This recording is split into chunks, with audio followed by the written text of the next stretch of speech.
ان تمام خواتین کو وہ پیسے دیتا ہے، ہفتے میں پھر اس کو کچھ ادا کرنا پڑتا ہے، اس طرح سے اس کو کچھ دنوں میں ادا کرنا پڑتا ہے۔ اسی کو قسطی کا سود بولتے ہیں۔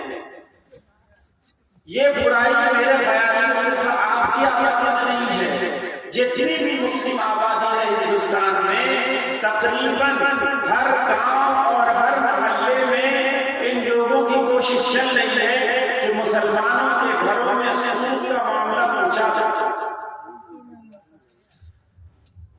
ایسا نہیں ہے کہ آپ ہی کے گاؤں میں ہے، ہمارے گاؤں میں بھی ہے، اور بھی مختلف گاؤں میں یہ سلسلہ چل رہا ہے۔ اس کا نتیجہ کیا ہوتا ہے؟ اگر کوئی عورت قسطی پر جمع نہیں کر پائی تو اب اس عورت کو فارمیس گنج میں آفس ہے، وہاں پہ وہ بلائے گا اور کہے گا کہ وہاں آ کر کے بات کرو کہ تمہیں پیسہ کیوں نہیں ہوا۔ آپ اس کا نتیجہ سمجھتے ہیں کہ کیا ہونے والا ہے؟ ایک مدرسہ ہے سیتامڑھی میں، مدرسہ اشرف العلوم کنواں، وہاں سے لیٹر پیڈ پہ نکلا تھا کہ وہ ایجنٹ آتے ہیں ہمارے گھروں میں اور خواتین کو، عورتوں کو پیسہ دیتے ہیں قسطی پر۔ جب خواتین جمع نہیں کر پاتی ہیں تو ان کو آفس بلاتے ہیں وہ، اور آفس بلا کر کے ان کے ساتھ ناجائز سلوک کرتے ہیں۔ بعض باتیں میں اشارے میں کہہ رہا ہوں، یہ باتیں ہماری جو خواتین مائیں اور بہنیں سن رہی ہیں، خاص طور سے ان کے لیے بھی ہے، اور وہ مرد جو اپنی بیویوں کو تیار کرتے ہیں کہ جاؤ تم قسطی پر پیسہ اٹھا کر کے لے آؤ، فلاں ایجنٹ آیا ہوا ہے، تو یاد رکھیے حدیث کی روشنی میں، شریعت کی روشنی میں ایسے ہی مردوں کو بھڑوا کہا گیا ہے، دیوس کہا گیا ہے کہ عورتوں کے ذریعے سے وہ پیسہ کمانا چاہتے ہیں، عورتوں کے ذریعے سے وہ پیسہ حاصل کرنا چاہتے ہیں۔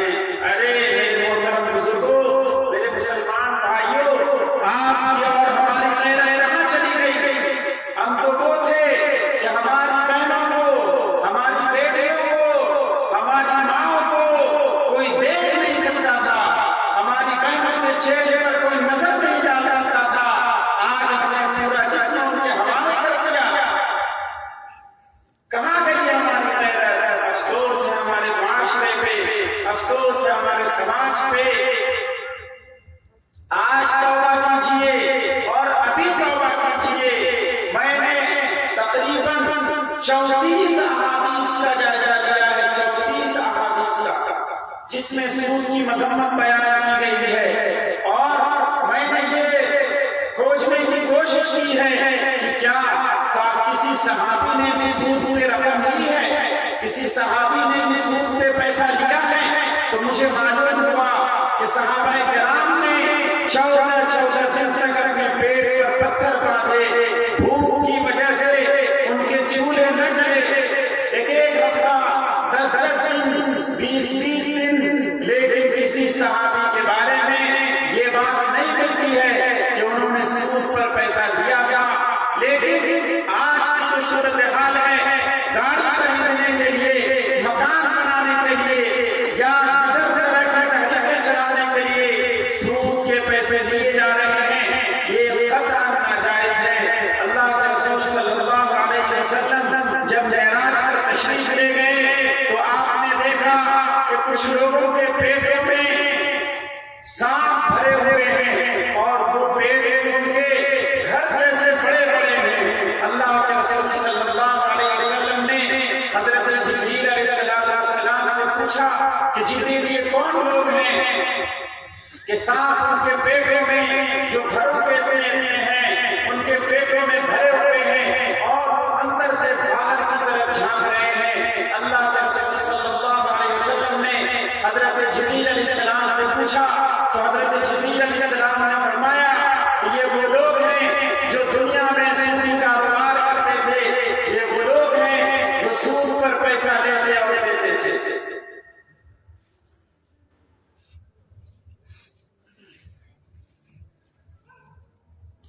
بخاری شریف کی حدیث ہے کہ اللہ کے رسول صلی اللہ علیہ وسلم نے دیکھا کہ خون کا ایک دریا ہے، اس دریا کے بیچ میں ایک شخص کھڑا ہے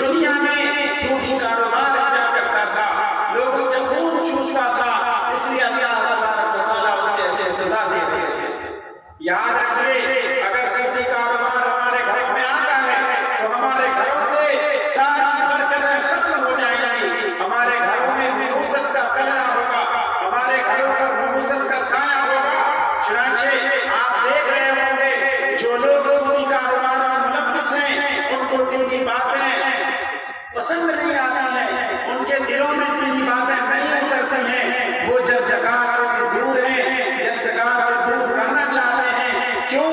اس وجہ سے کہ اس کے پیٹ میں حرام مال پھونک چکا ہے، اب صحیح باتیں اس کے اندر گھسنے والی نہیں ہیں۔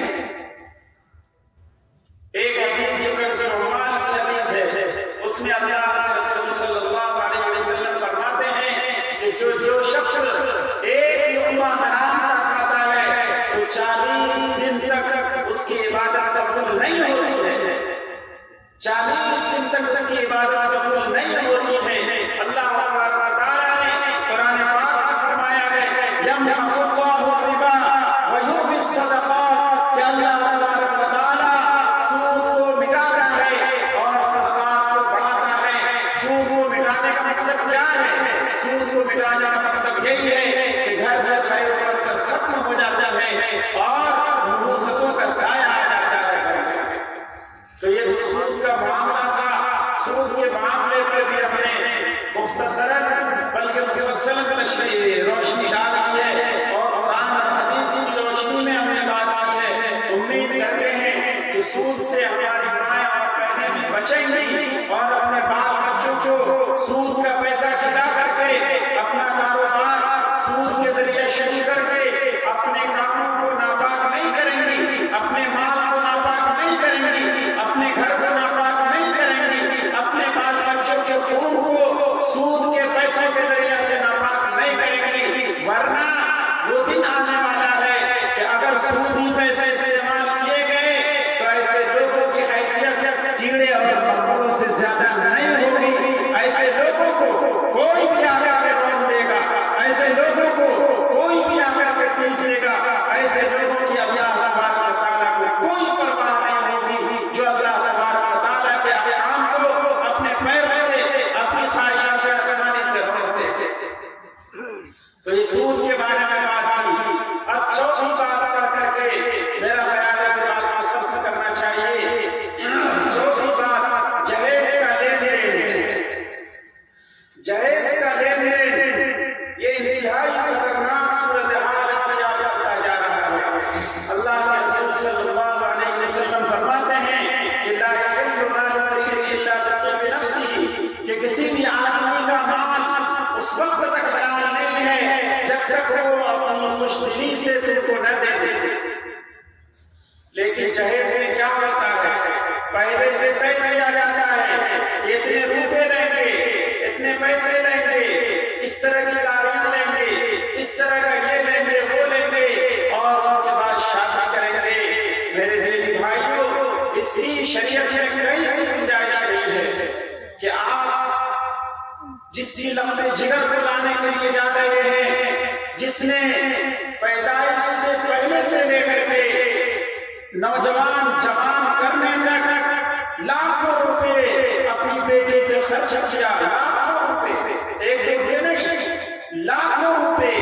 اس کی بیماری کی صورت میں وہ بیچارہ سویا نہیں، جب بیمار ہوئی اس کی بیٹی تو وہ سویا نہیں، جب اس کی بیٹی کسی وجہ سے پریشان ہوئی تو یہ پریشان رہا، اس کی ماں پریشان رہی، اس کی بیوی پریشان رہی اور اس کو تعلیم دلائی، اس کی اچھی تربیت